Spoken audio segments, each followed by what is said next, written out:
Hello అండి, అందరు బాగున్నారా? ఇవాళ నేను చికెన్ కర్రీ చేయబోతున్నాను. లాస్ట్ వరకు వీడియో చూడండి. ఇది 1 కేజీ చికెను, 1.5 స్పూన్ ఉప్పు వేస్తున్నాను, 1/2 టీ స్పూన్ పసుపు వేస్తున్నాను, కారం వేస్తున్నాను, 1 టీ స్పూను ధనియాల పౌడర్, 2 స్పూన్లు అల్లం వెల్లిపాయ వేస్తున్నాను. ఇది నీట్గా కలిపేసేసి ఈ ముక్క కొంచెం నానబెడదాం ఒక 5 నిమిషాలు. అల్లం వెల్లిపాయ 2 స్పూన్లు వేసాను కదా,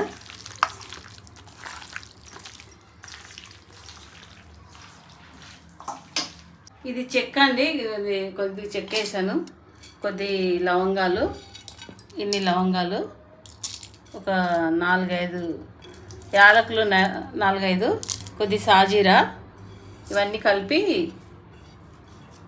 బగారానికి ఇంకా చికెన్కి రెండింటికి సరిపోతుంది.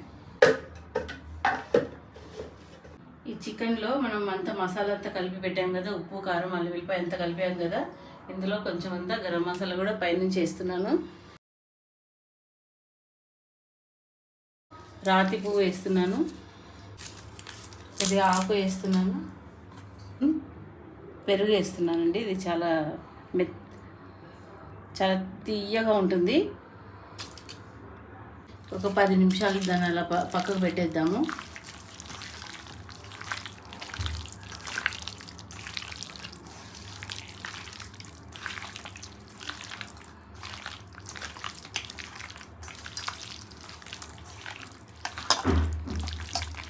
కొత్తిమీర కూడా వేస్తున్నాను ఇందులో, కొన్ని ఆకులు పుదీనా వేస్తున్నాను. ఈ 2 మిక్స్ చేసి ఒక అరగంట నానబెట్టేద్దాం. దీన్ని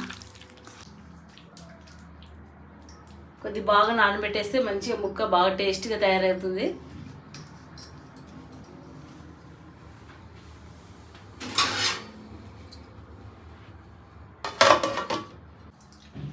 అర్ధగంట అయింది కదండి, ఇది కలిపి పెట్టాము. ఇప్పుడు నేను ఆయిల్ వేసుకుంటున్నాను. 5 స్పూన్లు వేస్తాను.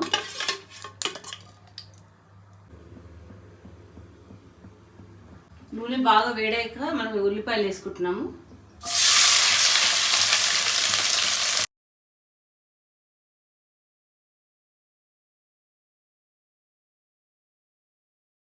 ఆనియన్ వేసాం కదండి, ఇందులో బాగా ఎర్రయ్యే వరకు కలుపుతూనే ఉండాలి. దీన్ని బాగా ఎర్రగా కావాలి, అప్పుడు మనం చికెన్ వేసుకుందాం. ఇందులో ఉల్లిపాయ ఎర్రగా అయిపోయింది, ఇప్పుడు చికెన్ వేసేస్తున్నాను.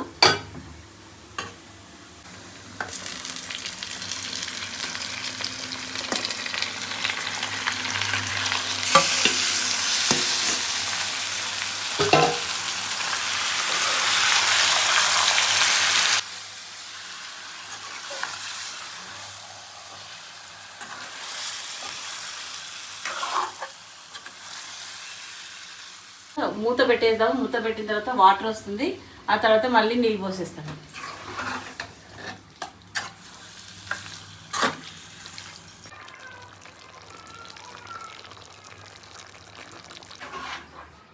దీంట్లో బాగా వాటర్ వచ్చింది కదా, వాటర్ అంతా తగ్గిపోయింది. కొబ్బరి గసాలు వేస్తున్నాను. ఇందులో కొద్ది కొబ్బరి గసాలు వేసేసి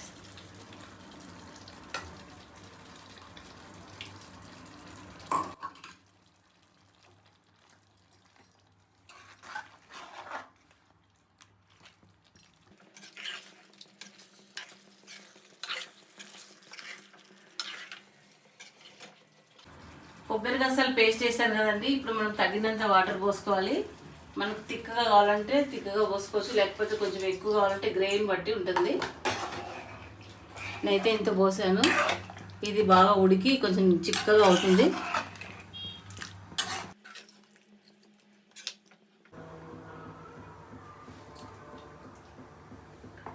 అన్నీ కరెక్ట్గా సరిపోయాయి, వేసినటువన్నీ కరెక్ట్గా సరిపోయినాయి. ఇప్పుడు చికెన్ ఇలా దగ్గరకు అయింది కదా, వాటర్ లేకుండా కొంచెం మంచి చిక్కబడింది కదా. చిక్కబడిన తర్వాత ఇట్లా కొత్తిమీర వేసేద్దాము.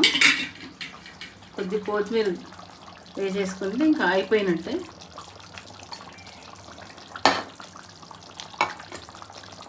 స్టవ్ ఆఫ్ చేసేసి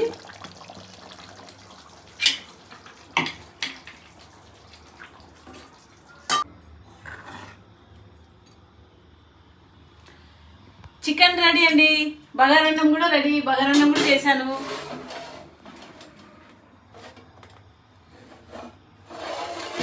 బగారన్నం చికెన్ చేశాను. చికెన్ తినకూడదు అని ఏమనుకోవద్దు, అందరు తింటున్నారు. ఓకేనా? మళ్ళీ ఒక రెసిపీతో మీతో కలుస్తాను. Okay, bye bye.